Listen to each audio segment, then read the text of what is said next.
Stores are just handing out babies to the most random ass people and turning them into parents no matter how incompetent they may be. As a result, there's a lot of bad parents. And after 5 minutes on TikTok, I'm seeing that while some parents are teaching their kids manners, other parents are taking their kids to Chili's to engage in biological warfare. Like this one.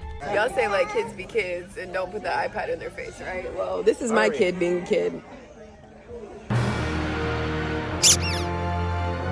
I'm sorry, but why are your child's little grippers in the same place that someone's grandma's about to eat fajitas? And before you think, oh, this parent must have learned a lesson once she got all the backlash, right? Nay, nay. Y'all don't know me, how I parent, and y'all saw a 20-second clip. It was rage bait anyways because I knew how it was gonna go over. Girl, even if it was rage bait, you still did it. It's not like you had fake little baby feet on the table. You still put those dogs all over. For the record, she never mentioned sanitizing the table after this rage bait in either of her response videos. So if she didn't sanitize it, then that table's entire recovery process involves one waiter wiping it down with that gray mysterious towel that's been damp since time immemorial, and that's it. And then these parents let their kid do this.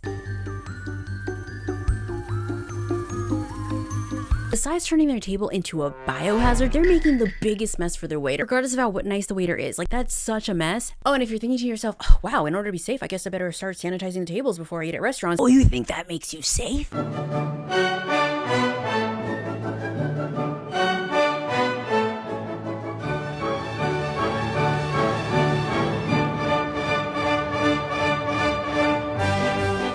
Genuine question. Have you ever sanitized your Parmesan shaker before eating? Yeah, me neither. Because the social contract of the universe dictates that nobody is supposed to make out with the Parmesan shakers or condiments. There's nothing sacred anymore. Okay, look, I can recover from gross. Gross is fixable. What I wasn't prepared for was seeing a child learn disappointment at terminal velocity.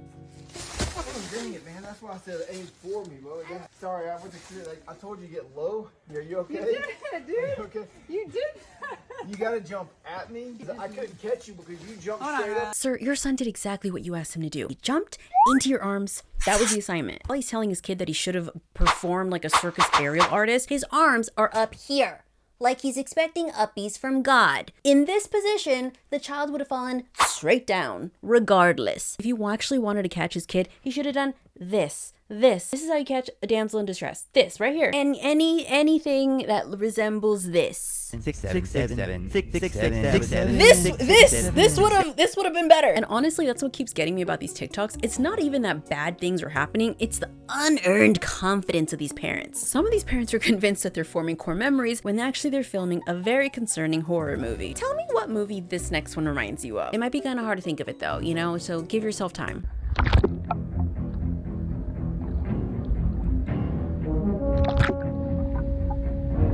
Sorry, why is there a baby floating like a little baby appetizer? Oh, and before the shark experts come for me in the comments like, but Lorena, those particular sharks are harmless.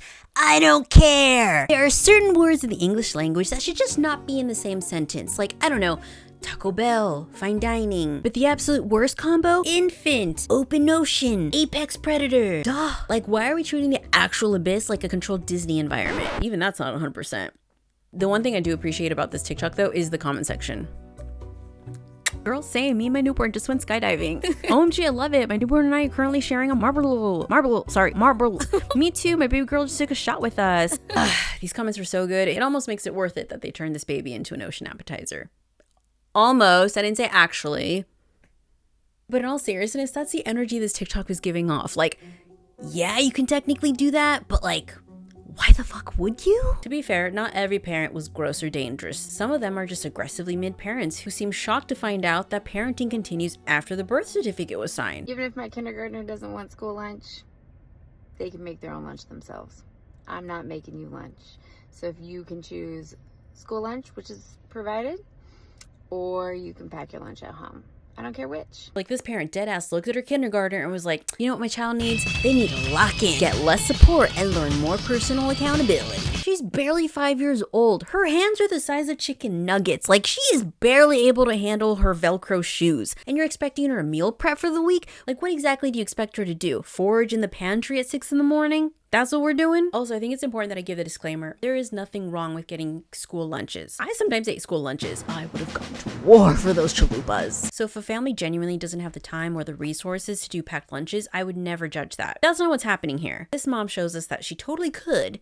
she just doesn't want to. And it's not like anyone's expecting this mom to do Pinterest lunch art with star-shaped strawberries. Just the bare minimum would be neat. Because even though she doesn't think it's important, I don't know, her 5-year-old might? Like, I don't know. I still vividly remember my packed school lunches. Like, I remember the lunch boxes, the little notes my mom would write on napkins for me, and I remember eventually insisting that I use brown paper bags and not a lunch pail because brown paper bags were the height of fashion. Like, as a kid, that stuff felt so important. Like, I don't know, maybe her daughter wants to do packed lunches because all her friends are now doing packed lunches and she wants to be able to sit with them. Or it could just be that her school's cafeteria food tastes like foot. We don't know though, because this parent doesn't even seem curious to find out. Why is she asking? She's just telling a 5-year-old to lock in and manage her own macros.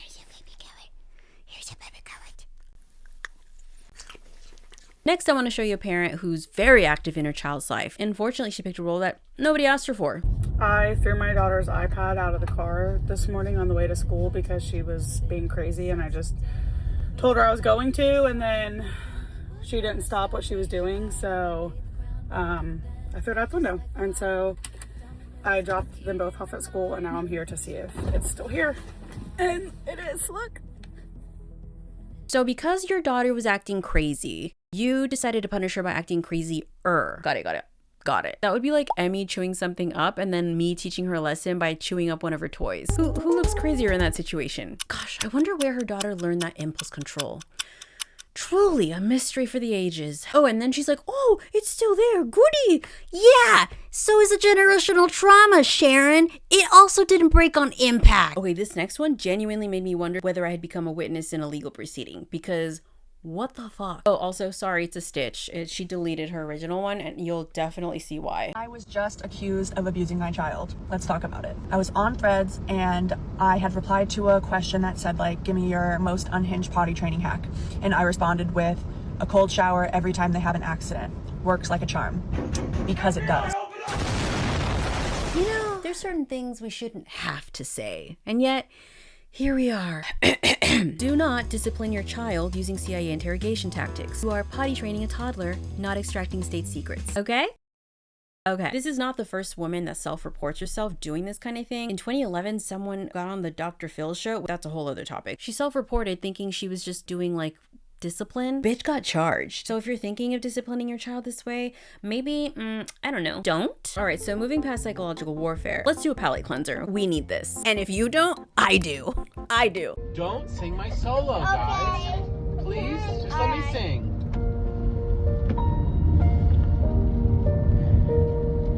Do you think you're happy? Don't sing my solo!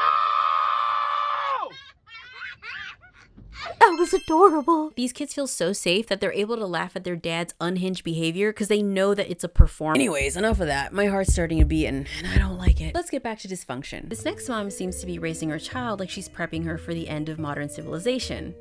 I don't know why. Don't freak out, but I made my baby a tomahawk steak today. This is the biggest piece of meat I have ever seen. Welcome back to Baby's First Foods, episode 16. This is one of the most powerful foods for babies. It's loaded with iron that supports brain development and zinc that builds a strong immune system. The texture is amazing for jaw strength, which helps shape the palate and supports healthy facial growth. Why are we feeding this child like winter is coming? She's teething, not prepping for the long night. What are we doing? And unfortunately, the medieval village experience doesn't end there.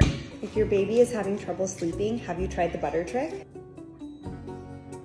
What? I'm pretty sure butter-induced coma isn't a recommended pediatric sleep strategy. Okay, but clogged arteries aside, she's raising this kid to be the weirdest adult. Like, 20 years from now, she's gonna be on Love Island, like...